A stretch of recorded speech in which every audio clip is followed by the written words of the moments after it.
এখন একটি সময় এসেছে এবং সেই সময় করে দিয়েছে বৈষম্য বিরোধী ছাত্র আন্দোলনের নেতৃত্বে হওয়া সেই গণজাগরণ, সেই গণ অভ্যুত্থান। 24 জুলাইয়ের গণ অভ্যুত্থানের মধ্য দিয়ে আমরা এই বাংলাদেশের নতুন রক্তক্ষয়ী ইতিহাসের একটি সমাপ্তি ঘটানোর স্বপ্ন দেখতে পারছি। এই স্বপ্নের মধ্য দিয়ে আমরা বাংলাদেশের একটি রাষ্ট্র পুনর্গঠনের কথা বলছি। কেন আমাদের এই রাষ্ট্র পুনর্গঠন প্রয়োজন? কারণ এই বাংলাদেশে কখনো বাংলাদেশকে অ্যাজ এ স্টেট, একটা রাষ্ট্র হিসেবে স্ট্যাবলিশ করার কোনো প্রচেষ্টা গ্রহণ করা হয় নাই। এই প্রচেষ্টা গ্রহণ করার উদ্যোগ আমাদেরকেই নিতে হবে। জুলাই অভ্যুত্থানের শহীদদের যে আত্মা, তাদের ত্যাগ আমাদের উপরে এই দায় চাপিয়ে দিয়েছে। এই দায় অস্বীকার করার কোনো উপায় নাই।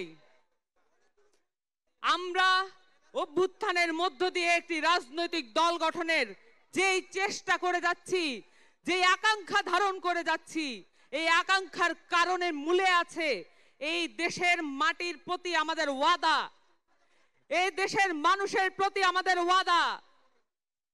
এই দেশের মানুষের সালে সালে, বছরে বছরে যে স্ট্রাগল রয়েছে, যে সংগ্রাম রয়েছে, এই সংগ্রামকে আমাদের মধ্যে ধারণ করতে হবে। সুপ্রিয় দেশবাসী, আমাদের এই নতুন রাজনৈতিক দলের যে আকাঙ্ক্ষা দেশব্যাপী আমরা দেখেছি, যেখানে মাঠে ময়দানে আমরা গিয়েছি, সেখান থেকে আমরা বক্তব্য পেয়েছি কেন আমরা রাজনৈতিক দল গঠনে এত দেরি করছি। আমাদের রাজনৈতিক দল গঠনের যে আকাঙ্ক্ষা আমরা দেখেছি মাঠে ময়দানে, সেটাকে সংগ্রহ করার জন্য আমাদের প্রত্যেকটি কর্মী, প্রত্যেকটি নেতা মাঠে মাঠে ছুটে গিয়েছেন। জাতীয় নাগরিক কমিটি এবং বৈষম্য বিরোধী ছাত্র আন্দোলন প্রত্যেকটি থানায় থানায়, ওয়ার্ডে ওয়ার্ডে ছড়িয়ে গিয়েছেন। আমাদের একটি নতুন রাজনৈতিক দল এজন্য প্রয়োজন, কারণ বাংলাদেশকে রাষ্ট্র হিসেবে গঠনের কোনো উদ্যোগ নেওয়া হয় নাই। আমাদের নতুন রাজনৈতিক দল এজন্য প্রয়োজন, কারণ বাংলাদেশের মাটি ও মানুষের কথা বলার কোনো রাজনৈতিক দল এই মুহূর্তে বাংলাদেশের মাটিতে নাই। বাংলাদেশে একটি নতুন রাজনৈতিক দল এজন্য প্রয়োজন, কারণ প্রত্যেকটি নির্বাচনে যে রক্তক্ষয়ী সংঘর্ষের মধ্য দিয়ে ক্ষমতার পালাবদল ঘটে, সেটাকে পরিবর্তন করার কোনো উদ্যোগ কেউ গ্রহণ করে নাই। আমাদের নতুন একটি রাজনৈতিক দল এজন্য প্রয়োজন, বাংলাদেশে মানুষ কোন দেশ থেকে তার ন্যায্য হিস্সা আদায় করতে পারে নাই। বাংলাদেশের কোন রাজনৈতিক দল, কোন রাজনৈতিক পক্ষ, কোন ফরেন মিনিস্টার পারে নাই আমাদেরকে ন্যায্য হিস্সা আদায় করে দিতে। আমাদের যত প্রতিবেশী দেশ আছে, তাদের সাথে আমাদের নতজানু পররাষ্ট্রনীতি আমাদেরকে পিছিয়ে রেখেছে।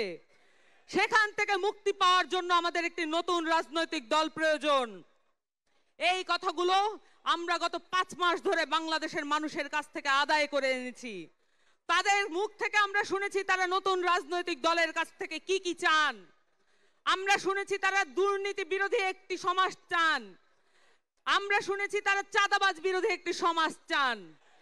আমরা দেখেছি তারা বলেছেন এদেশে কোন রাজনৈতিক পক্ষ যাতে বাংলাদেশের মানুষের মধ্যে বিভাজন তৈরি করতে না পারে, এমন একটি সংস্কৃতি তৈরি করতে চান। বাংলাদেশের সহজ সরল খেটে খাওয়া মানুষের রাজনীতি যারা করবে, তাদের কথা বলার জন্য একটি রাজনৈতিক দল প্রয়োজন। এবং সেই রাজনৈতিক দল এই 24 গণ অভ্যুত্থান আমাদেরকে সেই সুযোগ করে দিয়েছে। আপনাদেরকে সকলকে সাথে নিয়ে এখানে যত রাজনৈতিক মতবিরোধ যাদের মধ্যে আছে বা নেই, যাদের মধ্যে যে রাজনৈতিক নীতিবিরোধ আছে, যত মত পার্থক্য আছে এবং যত রকমের রাজনৈতিক পক্ষ আছে, সকলকে সাথে নিয়ে আমরা একটি নতুন রাজনৈতিক দল ঘোষণা করব আজকে। আপনাদের সকলকে সামনের দিনের লড়াই সংগ্রামে একত্রে থাকার আহ্বান জানিয়ে, আশাবাদ জানিয়ে, আকাঙ্ক্ষা জানিয়ে একটি বক্তব্য, আমার বক্তব্য শেষ করছি। ইনকিলাব জিন্দাবাদ।